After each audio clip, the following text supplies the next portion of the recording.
You're listening to episode 11 of the Fearless English podcast. Welcome to the Fearless English podcast, where it's all about helping you confidently communicate with anyone without compromising who you are. Let's get started, fearless learner. Today, I'm talking to Hadar, who is a friend and someone I admire in the ESL industry. She believes that you can speak clearly and confidently and still keep your voice in English. And that's what I wanted to talk to her about today. If you want to know more about her, I will add her details in the show notes. Let's get started. Hi, Hadar. Hi, Halima. How are you doing? Yeah, I'm good. I'm super excited to have you on the podcast to talk about pronunciation without identity loss. This is such an exciting topic for me, and it's something that I want to understand a little bit better. So I'm excited to dive into the questions and understand it a little bit more from your point of view. Yeah, I'm excited to be here. Thank you for inviting me. And I'd love to talk about that. You know, that's my thing. Yeah. So let's dive right in. So the first thing is that I want to talk about the process a person would go through in order to start to think that I need to change my accent so that it can completely change my accent so that it is like an American accent or British accent, the main ones. Could you just walk me through what is the journey that a student would go through in order to think there's something wrong with me and I need to change it? Yeah. So there are a few aspects that we should talk about when we talk about shifting into a new accent, acquiring a new accent. A lot of people say reducing the foreign accent, but I don't like using the term reducing because you're only acquiring something when you're learning a new set of sounds and a new pronunciation. When you're just starting out, pronunciation is not a thing so much. You're really trying to figure out how to understand the words and translate your thoughts and get your point across with, the essentials of the language, which is knowing the words, right? And knowing how to put them together. But there comes a point where you're no longer just starting out, where you start communicating with people more. And then the idea of pronunciation comes to play. For a few reasons. First, maybe you've learned English mostly through reading and writing, and all of a sudden you realize that you have no idea how a word needs to sound and be pronounced. And then that creates this lack of clarity. People don't understand what you're trying to say. That could also affect your confidence because you know that you don't know how to say the word and it doesn't come to you as naturally as it does in your native language, then you avoid using a certain word. Mm-hmm. The same case happens with sounds. Sometimes, at the beginning, we are ignorant. We don't know the difference. We don't feel that our R is different or there are like a gazillion vowels in English. And in your native language, maybe you have 5. And all of a sudden you're like, oh, I wasn't even aware of it. I'm just trying to survive. I'm just trying to find the right words. Not to think about the vowel if it's E or I, right? But then the more you learn and the more you become confident, you start noticing these things. And especially for people who are perfectionists, who want to get everything right, it starts to become an obstacle. And then it affects not only your clarity, but also your confidence because you start becoming a little more judgmental and you don't like how you sound. So you want to start to shift that. And then also comes the external world. And sometimes people experience bias and discrimination where they say something and people comment on how they sound. Maybe they make fun of their accent. They don't think their English is good enough because of how they sound. So sometimes people experience these external situations that make them feel or think that the way it's like now is not good enough because they're not going to be accepted. They're not going to be welcome. They're not going to feel like they belong in a language, especially people who immigrate to a country where English is spoken, like the UK or the US or Australia or Canada. Okay. And you get the point. Yeah. But the thing is that, like, if they constantly experience those comments and responses, you know, because you want to feel a part of the culture that you're in, it's really hard to say, hey, this is me. I'm going to be me and you are going to have to adapt. No, like usually we want to change ourselves. Then Yes. the first thing that people hear when we use English in this case is our sounds, our accent, and our voice. Yeah. These two things before words, before grammar, before everything else. So you get to a point where either the environment requires you to do that, or your internal self, because you become too judgmental, or you just feel inhibited. You really don't feel like you're being clear. And sometimes it's really a matter of clarity. And this is, this is the real case why you should work on your pronunciation, because when it comes to, you know, not being able to say what you want to say, then it's important to understand how your mouth works and how to say it in a way that other people understand it. Right. So I said a few things here and it might be confusing. So I'm going to organize it. There is like the baseline of being clear. Then there is this idea of just having the confidence to use all the words and sounds, right? The internal judgment and wanting to say it right. And then there are the external circumstances where you feel like you are required to shift how you sound, because otherwise, you know, people are going to point out your otherness all the time.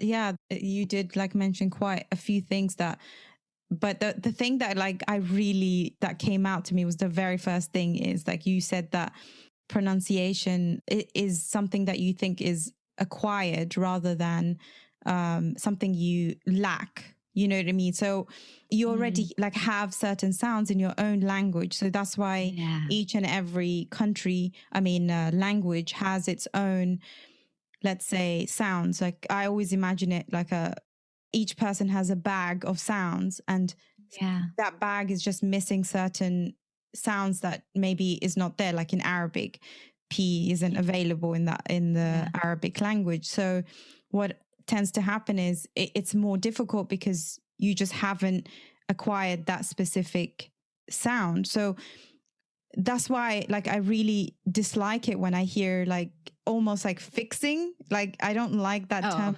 Yeah.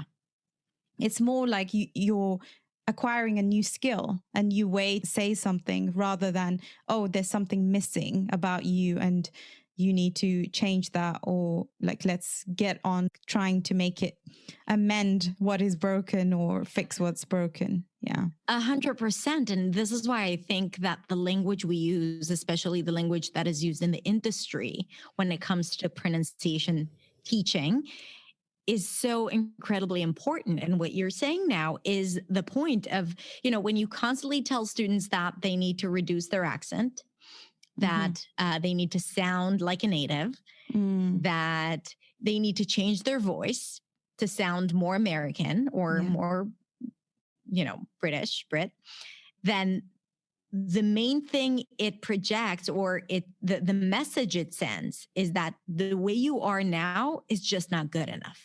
Right. Yes. So you need to change those elements instead of, here is like, you know, like you said, you have a bag of sounds.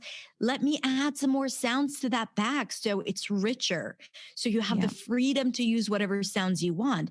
I always give that example. You know, English is not my first language, and I have learned all the sounds of English. I wasn't always using all the sounds that I'm using right now, but because it's in my bag, it's not like I have the ability to go back to my Israeli accent and have a more flat intonation or maybe, you know, sounds. When I shift to that voice or to those sounds, sometimes it's easier for some people to understand me. So I'm able to shift back and forth between, you know, and using the sound that I know would convey my message best to the person I'm speaking with at that moment. So it's another skill that you acquire, and then you use it whenever you need to. It's a costume that you put on. I was thinking about that the other day. My accent changes when I'm speaking to my students, or if it's someone who English is not their first language, like my parents, I speak to them with graded language. And depending on where I am and who I'm speaking to, I find myself adapting to that person. If I'm speaking to an American, I tend to use certain words so that they understand better, believe it or not. There was a point where they didn't understand what I was trying to say in the US, and I had to switch my vocabulary. But that's just an example of switching and adapting depending on where you are, so that the goal, which is the first point you spoke about, is clarity, communication, the message to be sent to the other person. Yeah. And like, it's about them, right? On one hand, like, I understand what they need and I'm going to give it to them, but it doesn't come from a place of weakness. It's not like I need to step up, but it's like I'm accommodating them and I'm using. So for example, learning pronunciation of English is just a way to accommodate people, to make it easier for them, and also to make it easier for you to communicate your message and to get what you want, because ultimately you want to be able to communicate and to be persuasive and to have impact and make people feel. And you do that with your voice and the sounds that you use, because if it's not clear, if it doesn't resonate, if it doesn't hit the place that, if it's not what they expect to hear, then it's just going to take you longer to explain that. And sometimes you won't know if people understand you or not. So it really is just like another way of communicating. And if we leave it at that, if we understand that this is something, it's not essential, but it's going to help you, it takes away the pressure and, the anxiety that is associated with making mistakes and not sounding a certain way. Yeah. Let's take an example of a student that has an Indian accent and they're in India, and that's going to be the majority of the time they're going to be communicating with other Indian people. So the thing is, like, I find it weird when, say, somebody from India tries to sound like they're from England just to impress the people around them. And then that's when it comes to the point of, like, I want people to think differently about me. It happens in the UK as well. So certain people from certain regions are deemed to be higher class than other regions. So everybody is trying to have the PR accent.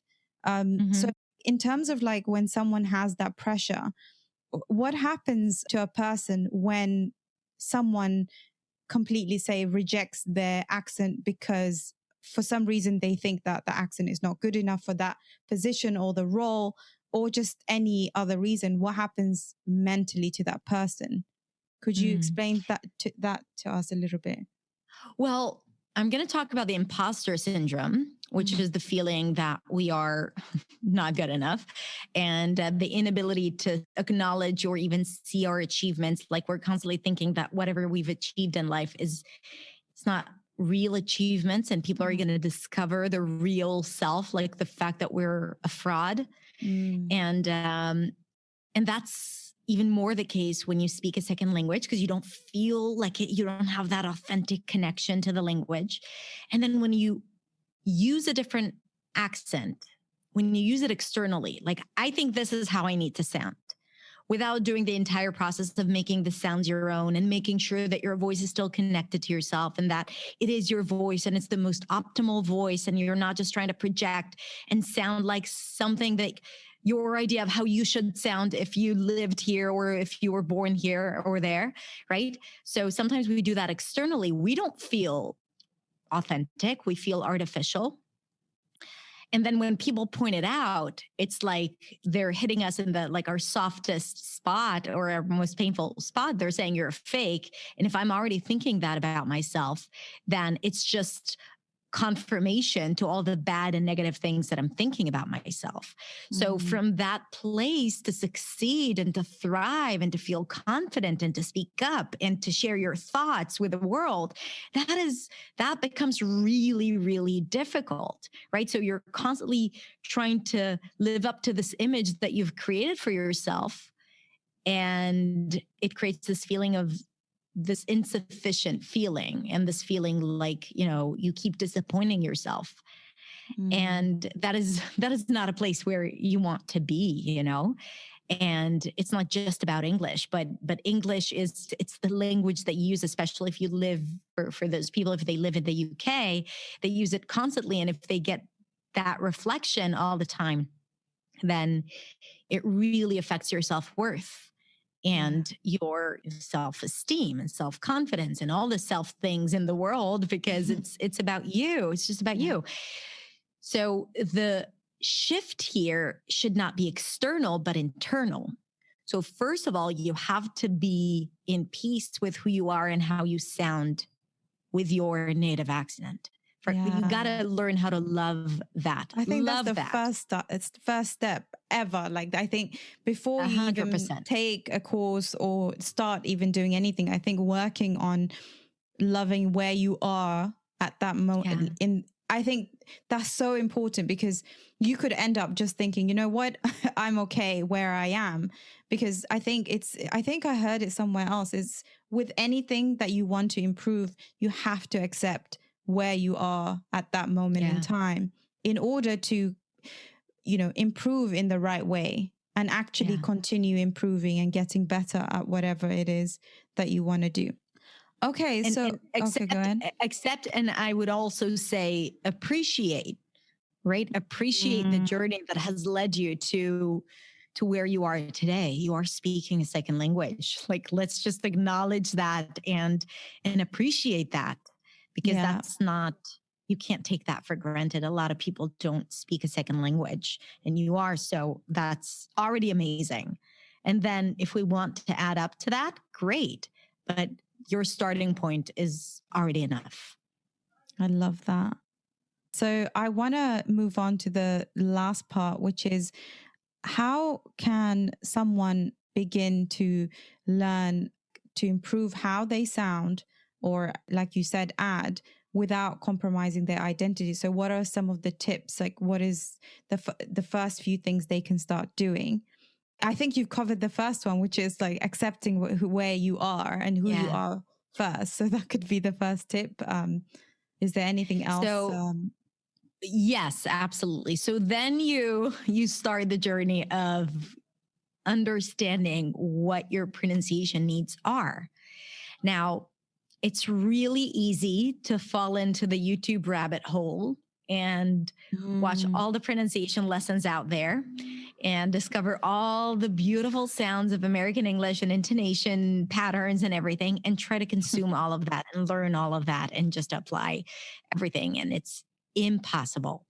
And there's no need for that, especially, when you're just starting out, because people have different speech needs, and not everything that you see on YouTube or in a given course is going to be relevant for you. So you have to understand what it is that you need.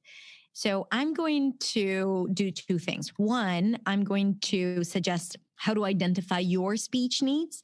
And then I'm going to share with you my priority list that I follow when I work with my students, so that people know what they should focus on. If they struggle with some of the things that I mention, then they would know what's more important than, maybe something else that they might think they need to work on. Okay. So the first thing is, I always talk about the 80-20 rule when it comes to learning pronunciation. You don't need to learn all the sounds, only the sounds that affect your clarity, which means sounds that are hard for you to pronounce. So if you tend to avoid words with R, then you need to work on the pronunciation of the R sound, because it's, even if your R is clear to some people, for example, if you use the trilled R like ra and you say right instead of right, let me tell you this, everyone will understand you, or almost everyone, right? People who are compassionate and are open will understand you. Why? Because it's an easy substitution, very common substitution. There are some dialects in English that use the trilled R, like Scottish, for example. So this substitution exists. So it's not a big deal. But if you feel that it's a big deal and you're constantly struggling with it and you're trying to make the R and it doesn't, so that means that it takes up a lot of space in your brain when you're speaking, which affects your fluency and your confidence and all of that good stuff. So I would put the R sound on the list if you're thinking about it on a daily basis. If there is a sound or certain words that you say and people just don't get that word that you just said, right? Then ask yourself why. Is there a specific sound, vowel, or consonant that you used and it wasn't what they expected to hear? For example, let's say the L at the end of the word. And maybe you turn it into a W sound and you may say well instead of well. And people always ask you to repeat yourself when there are words with the L sound at the end, then probably that would be a sign that you should work on the L sound, because it creates this friction in a conversation. We don't want friction. We want everything to flow clearly and easily, because again, you can always repeat the word, you can always spell it out, but if it affects your confidence speaking, then it's not worth it. And you can work on it and acquire a new sound and then start using it and implementing it. So things that you're aware of, things that you understand that people don't understand you, right? Like certain sounds that people don't understand. These are the things that you should focus on. When it comes to the priority list, I would say this. If you tend to shift the stress, which means, to say words like frustrating, or I'll take a less controversial example, the word controversial. Maybe you say controversial, you put the stress at the end, right? That will not be clear. If someone's expecting to hear the stress on controversial, the ver sound, the ver syllable, and they hear it in a different place, they might be looking for a different word. It will affect your clarity and the flow of the conversation. So this is definitely something that I would focus on if this is something that you do. If you drop consonants, let's say your language does not permit a lot of consonants at the end, like a sequence of consonants, so you tend to drop consonants and you may say tech instead of texts, that will affect your clarity 100%. So you definitely want to learn how to say all those sounds at the end and not drop any sounds. If you add vowels, so for example, still the word texts, if one of the ways for you to break that constraint, right? This is not allowed in your native language, so you might say textu, right? And then you're adding another syllable, and people, when they hear you say that word, they might be looking for a word that has two syllables, whereas you just said you intended to say the word text, right? So dropping consonants, adding vowels, adding syllables to a word, dropping syllables instead of practice. For example, sometimes Brazilian Portuguese speakers may reduce syllables and add syllables. So these are things that are essential for you to work on if you find yourself doing, because it will affect your clarity, no matter who you're speaking with. Then we have all the key sounds like the R and the L, right? They're important, but not as important as making sure that you're not dropping consonants. Yeah. There is actually one more thing. Before that, I would say switching consonants, flipping between consonants. So for example, putting an L instead of a W, or putting in a W instead of an L, R and L, M and N. If you change one consonant with another consonant that exists in English, that would be confusing, because then they might hear different words.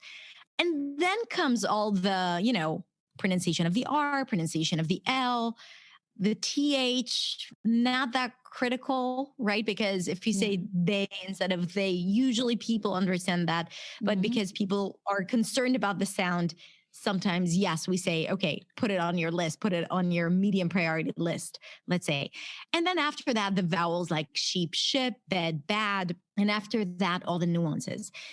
I would add also to the high priority list, if the flow of the sentence, if you're not able to distinguish between more important words and less important words, I think this is definitely something that you might want to focus on, what I call prosody, like content words versus function words, intonation, rhythm, stress, all of that.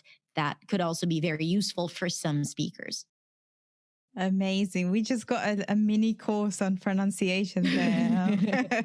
That was amazing, Hadar. Thank you so much for going through that. I think that's really useful. Yeah. And I think when I summarize everything you've said is just basically focus on the fact that you're communicating first, clarity, making sure that it is about acquiring a skill, like little mini skills on each sound.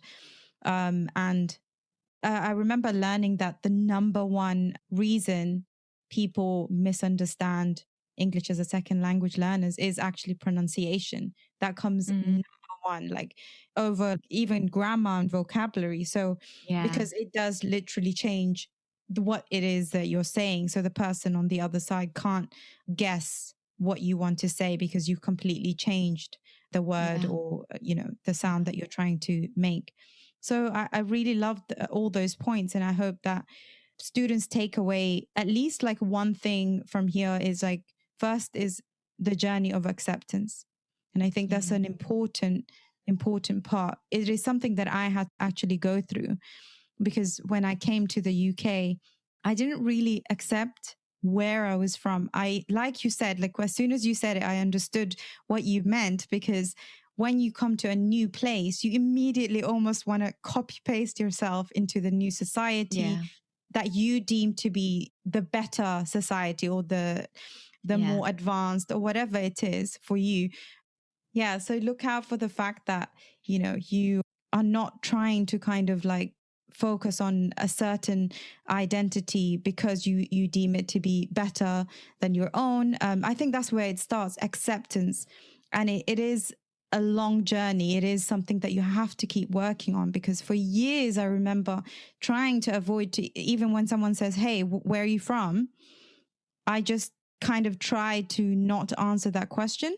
That's where I was to now, like, Yeah. I fully accept where I'm from. And it's completely, I guess it's a lot easier when you start there and you go on adding rather than coming from a place of lack and trying to, improve yourself from a place of hollowness and Yeah. not accepting yourself. So thank you so much for sharing that. Yeah, like, when you spoke now and you had your own personal journey coming to the UK, I moved to the US when I was 21 and had like similar experiences with the language, like in acceptance and all of that. And, we went through such a long journey until we are able to sit here in front of the mic and talk Yes. about it with confidence and talk and speak English with confidence. And like, if we could save a little bit of that time, because you Mm, don't get to this place until you fully accept yourself and all your flaws and all one your million mistakes and percent. all of that. So if, you guys listening, you ladies and everyone listening, then you just need to know that that's the only way to get there. So the Yeah. sooner you start working on your mindset and working on accepting yourself, the sooner you'll be where you want to be. And there's like such a wide spectrum between where you are now and speak like a native, right? There isn't Mhm. one end goal. So it's not about the result. It's about appreciating the journey and learning something every single day and enjoying it really, because it becomes this a part of who you are and a part of your daily life, which is, it makes it a lot easier. Yeah. And more enjoyable because I Yeah. know how I felt the tension you feel when you try and either like be someone else or try sound like someone else without fully accepting where you are in that moment in time. So I can fully understand how much of a difference it would make if someone just worked on that first and then said, okay, what is that Yeah. one sound that I need to improve on and work on Yeah. that and just take it step by step rather than, Yeah. One sound yeah. at a time. Exactly. Yeah, exactly. Okay, so we're going to end this part of the conversation. Thank you so much, Hadar. Now we're going to move on to I guess like everybody gets to like answer this part of the podcast, which is the first question. What is your favorite English word? Oh, gosh. Wait, let me think about it. Uh, I don't think I have one, but I'm trying to think of one that, What is the that I really first word that comes found. to mind? Contribute. Oh, I Contribute. love it. I love it. Yeah. Okay, the next question is, are you currently learning any other language? No, but I'm planning on learning Arabic Oh, soon. nice. Yeah. Amazing. Okay, and the last part is, what is like one message before we go that you want to share with the listeners? So I'm going to say what I say at the end of almost every video that I create, every episode that I create, is that, you know, don't be afraid of making mistakes, because mistakes is the only way to learn. And if you keep that mantra every time you make a mistake, that gives you a little more, like, you start incorporating more forgiveness and appreciation for the mistakes, you know, when you make them, because it's just, that's another milestone in your learning process. And that shift can really help you kind of like get rid of all the baggage and the negativity, and just embracing your English self. That's it. Amazing. Thank you so much for ending it in that way. That was an amazing way to end this conversation. And thank you so much for coming on and sharing your wisdom with us. It has been a pleasure. Oh, Halima, thank you so much. And thank you for being such a powerful and fearless voice in our industry and the work that we do. I love everything that you do, and I so appreciate your insights and your voice. So thank you. And congratulations on the podcast. Thank you so much. And thank you, listener, for listening. And I'll see you guys next week. Hello. If you enjoy listening to this podcast, you have to come and check out the Female Language Academy. It's my monthly membership for women where I provide lessons to help students develop their English fluency. All you have to do is go to www.blackboardenglish.com/FLA. That's www.blackboardenglish.com/FLA. See you in class.